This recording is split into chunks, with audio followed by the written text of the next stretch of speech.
ہم 3 بہن بھائی تھے۔ مجھ سے چھوٹا بھائی اور ایک بہن تھے۔ ابو دفتر میں ملازم تھے اور امی لوگوں کے کپڑے سیتی تھی۔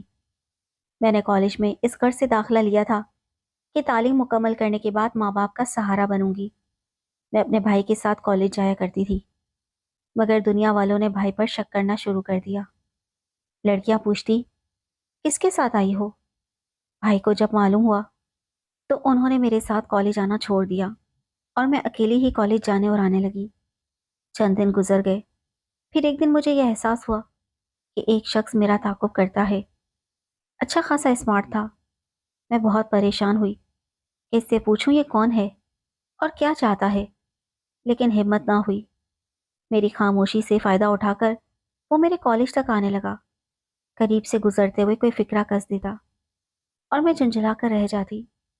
بعض اوقات اتنا غصہ آتا، لیکن وہ اس قدر اسمارٹ تھا کہ ناراض ہونے کو دل نہیں چاہتا تھا، یا پھر میں بزدل تھی۔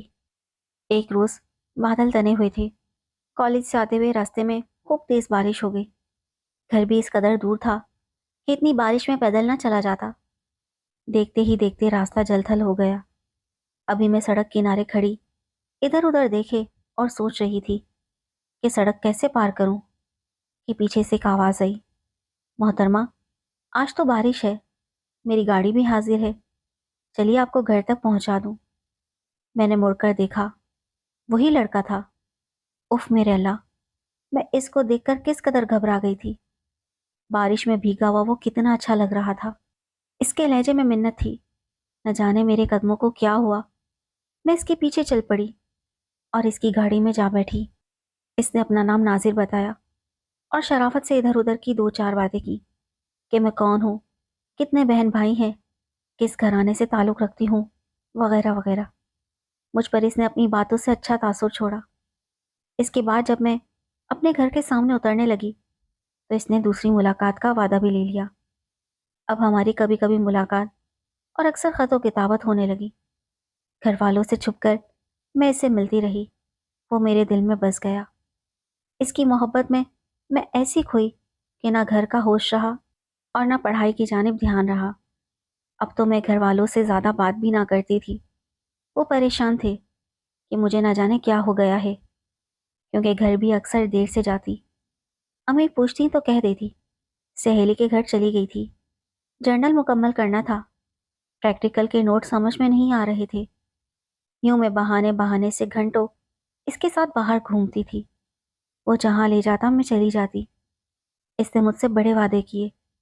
وہ مجھ سے کہتا تھا، نوشین اگر تم نے مجھ سے شادی نہ کی تو میں مر جاؤں گا، اور میں شرما کر رہ جاتی تھی۔ اس کی باتوں اور وعدوں نے مجھے اس پر یقین کرنے پر مجبور کر دیا۔ میں جذبات میں اتنی اندھی ہو چلی تھی کہ اپنے آپ کو بھی بھول گئی تھی کہ میں کون ہوں اور کس گھرانے سے تعلق رکھتی ہوں۔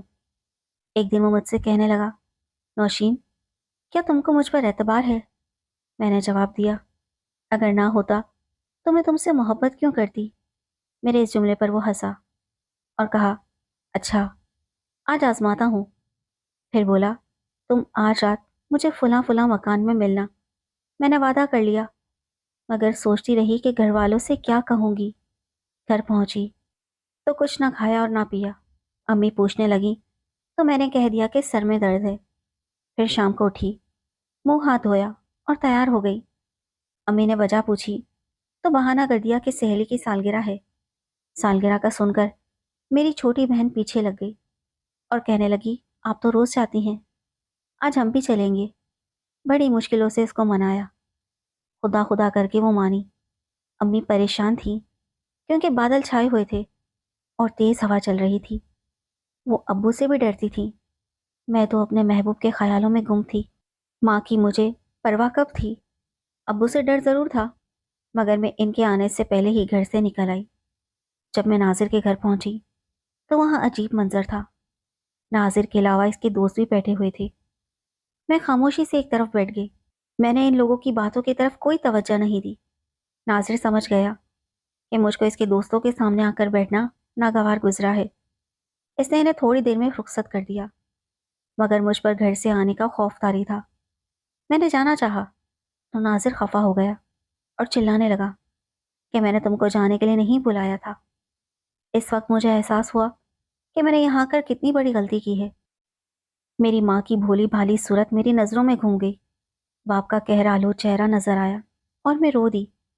ناظر میرے رونے پر نرم پڑ گیا، کہنے لگا 2 گھنٹے تو بیٹھو، میں ابھی تم کو خود چھوڑ آتا ہوں۔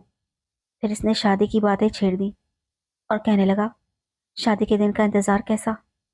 جو محبت کرتے ہیں ان کی شادی تو آسمان پر ہو جاتی ہے، وہ جس وقت بھی محبت سے ملیں وہ ان کی شادی کا وقت ہی ہوتا ہے۔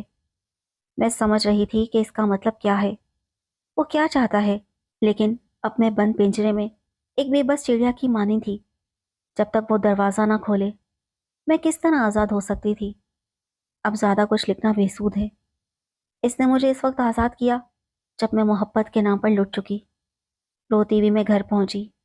میری حالت بری تھی، قدم لڑکھڑا رہے تھے، رات کے 11 بج چکے تھے۔ گھر کے تصور سے دل گھبرا رہا تھا۔ گھر پہنچی تو بھرے ہوئے شیر کی طرح ابا جان کو دروازے کے آگے ملتے ہوئے پایا۔ ان کا چہرہ ایسا تھا کہ دیکھ کر میری تو جان ہی نکل گئی۔ جو ہی میں نے دروازے کی دہلیز پر قدم رکھا، باپ نے مجھے روک لیا اور گرج کر پوچھا سچ سچ بتا کہاں گئی تھی، ورنہ جان سے مار دوں گا۔ خوف سے میری ہچکی بن گئی، مگر باپ کے تیور ایسے تھے کہ واقعی اگر میں جھوٹ بولتی تو وہ مجھ کو جان سے مار ڈالتے۔ میں نے ڈرتے ڈرتے ناظر کا نام لے دیا کہ اس کے گھر گئی تھی۔ باپ نے اس وقت مجھے ساتھ لیا اور ناظر کے گھر لے آئے۔ انہوں نے مجھے اس کے حوالے کر کے کہا لڑکی کو رکھو، یہ اب میرے لیے مر چکی ہے، صبح نکاح کا انتظام کر لینا، میں آ کر باپ کا فرض ادا کر دوں گا۔ ناظر کو ایسی توقع ہرگز نہیں تھی۔ میں خود حیران تھی کہ مارنے پیٹنے یا ناظر کو بلا کر بات کرنے کے بجائے میرے باپ نے کیا حرکت کی کہ مجھ کو اس کے حوالے کر دیا۔ ناظر نے مجھے چپ کرایا، سمجھایا کہ فکر نہ کرو، یہ اچھا ہوا، ورنہ تمہارا باپ آسانی سے تمہارا رشتہ دینے والا نہ تھا۔ سب کچھ خود بخود ہو گیا۔ اب تم رات آرام سے رہو، صبح 4 دوستوں کو بلاتا ہوں، قاضی کا بندوبست کرتا ہوں اور تمہارا باپ نکاح کے وقت آ کر رسم پوری کر دے گا تو تم باقاعدہ میری بیوی بن جاؤ گی۔ لیکن ہمیں نکاح یہاں کے بجائے کسی دوست کے گھر میں کرنا ہوگا، کیونکہ کل میرے گھر والے بھی آ جائیں گے اور میرے والدین تو شاید ہرگز اس پر راضی نہ ہو، کیونکہ میری منگنی میری چچا کی بیٹی سے ہو چکی ہے۔ تم فکر نہ کرو، میں یہ منگنی توڑ دوں گا۔ صبح سویرے ناظر مجھے اپنے دوست کے مکان پر لے گیا جو خالی تھا۔ شام تک میں نکاح کی رسم اور والد صاحب کے آنے کا انتظار کرتی رہی، مگر کوئی نہ آیا۔ رات کو ناظر لوٹا اور بولا تمہارے والد نے آنے سے انکار کر دیا ہے، ان کا کہنا ہے کہ نکاح میرے گھر پر ہو اور اس میں میرے گھر والے بھی شریک ہوں، لیکن یہ ممکن نہ تھا۔ میں نے 2 دن کی مہلت لی ہے، چلو پشاور چل کر والدین کو منا لیتے ہیں۔ اسی رات کی گاڑی سے ہم چل دیے۔ مجھے خبر نہ تھی کہ ناظر کے کیا ارادے ہیں۔ کسی اجنبی شہر میں اس نے مجھے ایک بوڑھی عورت کے گھر ٹھہرا دیا جس کو اس نے اپنی رشتہ دار بتایا تھا۔ یہاں میں 2 سال رہی۔ جب ناظر سے کہتی ابا جان نہیں آئے اور نکاح کا کیا ہوا تو وہ ٹال جاتا، کہتا تمہیں اس سے کیا، اب تم میرے پاس ہو اور میری بیوی ہو، سمجھو نکاح ہو چکا ہے۔ 2 سال میں میرے 2 بچے بھی ہو گئے۔ میں نے بھی حالات سے سمجھوتا کر لیا۔ باپ نے میری بھول کی مجھے بہت بڑی سزا دی تھی، مگر ناظر میرا محبوب تھا جو مجھے مل گیا تھا، اسے مجھے کوئی تکلیف ہی نہ دی تھی۔ 2 بچوں میں ہر دکھ بھول کر جو تو زندگی گزار رہی تھی۔ اب نکاح ہوا تھا یا نہیں، اس سے مجھے حاصل ہی کیا تھا؟ ایک روز اچانک ناظر آیا اور اس نے مجھے کہا کہ اسے بیرون ملک ملازمت مل گئی ہے، لہٰذا اب وہ کینیڈا جا رہا ہے۔ وہاں کی شہریت ملتے ہی میں بہت جلدی تمہیں بلوا لوں گا، فکر نہ کرنا، بڑی مشکل سے اتنا اچھا موقع ملا ہے، ہمارا مستقبل سنور جائے گا۔ اور وہ مجھے روتا چھوڑ کر کینیڈا چلا گیا۔ اس کو گئے ہوئے 6 سال ہو چکے ہیں۔ سوچتی ہوں مر جاؤں، مگر بچوں کا خیال آ جاتا ہے۔ لوگوں کی لعنتیں مجھے چین نہیں لینے دیتی۔ بڑی مشکل سے ایک اسپتال میں بحیثیت آیا نوکری ملی ہے۔ ناظر نے پھر پلٹ کر خبر نہ لی۔ اس باپ کے در پر جانے کا حوصلہ نہ ہوا جس نے ہاتھ پکڑ کر گھر سے کھڑے کھڑے نکال کر غیر کے حوالے کر دیا تھا۔ اتنا پتہ چلا ہے کہ ناظر نے کینیڈا میں شہریت لینے کے لیے کسی کینیڈین لڑکی سے شادی کی تھی مگر پھر ان دونوں نے گھر بسا لیا۔ میں کیا کر سکتی ہوں، جبکہ میرے پاس تو نکاح کا سرٹیفکیٹ تک نہیں ہے۔ ماضی کو بھولنا چاہتی ہوں، ماضی کی یادیں ڈستی ہیں۔ جب کسی لڑکی کو محبت کرتے دیکھتی ہوں تو سوچتی ہوں ان کا بھی میرے جیسا انجام نہ ہو، اور کسی دن یہ بھی لڑکوں کے اس محبت بھرے جھوٹے کھیل میں آ کر اپنی عزت و آبرو نہ گنوا دیں۔